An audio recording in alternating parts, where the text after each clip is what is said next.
এই সেপ্টেম্বর 2024 ইনটেকে হচ্ছে আরাস university Denmark থেকে অফার লেটার পাইছিলাম, আলহামদুলিল্লাহ বিষয়ও পাইছি। ওনার কিছু ভিডিও দেখছি, তারপর থেকে হচ্ছে মানে টোটাল জার্নিটা আমার জন্য একদম ইজি হয়ে গেছে। অর্থাৎ ইংলিশটা যে পরিমাণ ভয় পাইতাম তারপর থেকে মানে ঠিক ওই পরিমাণ ইংলিশের প্রতি আমার ফ্যাসিনেশন কাজ করা শুরু করছে। এটার পিছনে সম্পূর্ণ অবদানটা হচ্ছে রাশেদ ভাইয়ের। আইএলটিএস এক্সাম দিই এবং আলহামদুলিল্লাহ ডিজায়ার্ড স্কোরও পাই। রাশেদ ভাইয়ের উপর ডিপেন্ডেবল হয়ে করতে চাইছে, কজ আমার এই বিশ্বাস ছিল যে অন্তত যাই হোক ভালো কিছু হবে। আলহামদুলিল্লাহ এই জার্নিটাও খুব স্মুথ ছিল। আমাকে খুব বেশি ঝামেলা পোয়াইতে হয়নি, কজ ওনারাই সব কিছু করে দিছিল। আমি আমার সাইড থেকে আমি 100% পাইছি সব কিছুতে, অ্যান্ড আলহামদুলিল্লাহ আমি স্যাটিসফাইড। আসসালামু আলাইকুম, আমি আশরাফ বিন আহমেদ। এই সেপ্টেম্বর 2024 ইনটেকে হচ্ছে আরাস ইউনিভার্সিটি ডেনমার্ক থেকে অফার লেটার পাইছিলাম বাংলা আইএলটিএস অ্যান্ড ইমিগ্রেশন সেন্টারের মাধ্যমে, আলহামদুলিল্লাহ বিষয়ও পাইছি। তো আমি আমার জার্নিটা একটু শেয়ার করতে চাই একদম প্রথম থেকে। আমার গ্র্যাজুয়েশন কমপ্লিট করছি আমি 2023-এ। তারপর থেকে আমি মোটামুটি ইংলিশের, তারপর থেকে না, আমার অনেক আগে থেকে ইংলিশের প্রতি একটা খুব ভীতি কাজ করতো। অর্থাৎ আমি খুব ইজিলি এটা নিতে পারতাম না।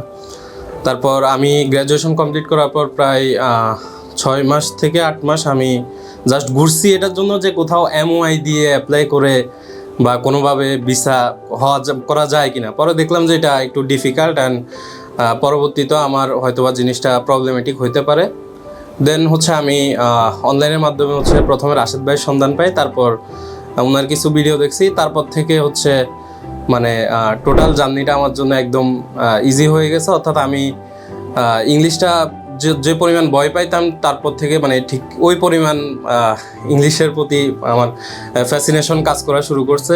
এটার পিছনে সম্পূর্ণ অবদানটা হচ্ছে রাশেদ ভাইয়ের। তারপর হচ্ছে আমি ওনার প্রাইভেট ব্যাচেও ভর্তি হই সম্ভবত ফেব্রুয়ারিতে। তো আমি ওনার প্রাইভেট ব্যাচের কোর্স কমপ্লিট করার পরে প্রায় 1 মাস পরে আমি আইএলটিএস এক্সাম দিই এবং আলহামদুলিল্লাহ ডিজায়ার্ড স্কোরও পাই।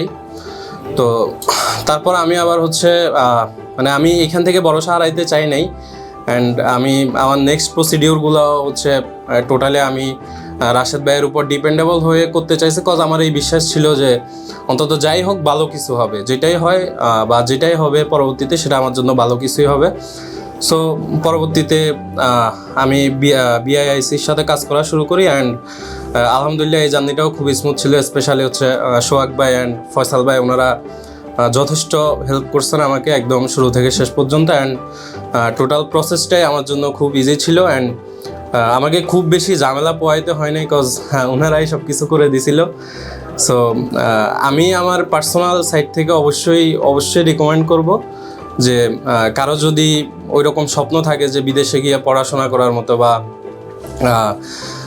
বা একটু ফিউচারে যদি অ্যাব্রোডের দিকে চিন্তা ভাবনা থাকে, আমি নির্দ্বিধায় বলবো যে আপনারা অন্তত এখানে এসে একবার কথা বলতে পারেন।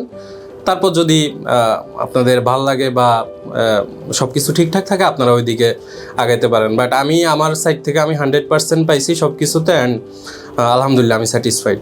Thank you.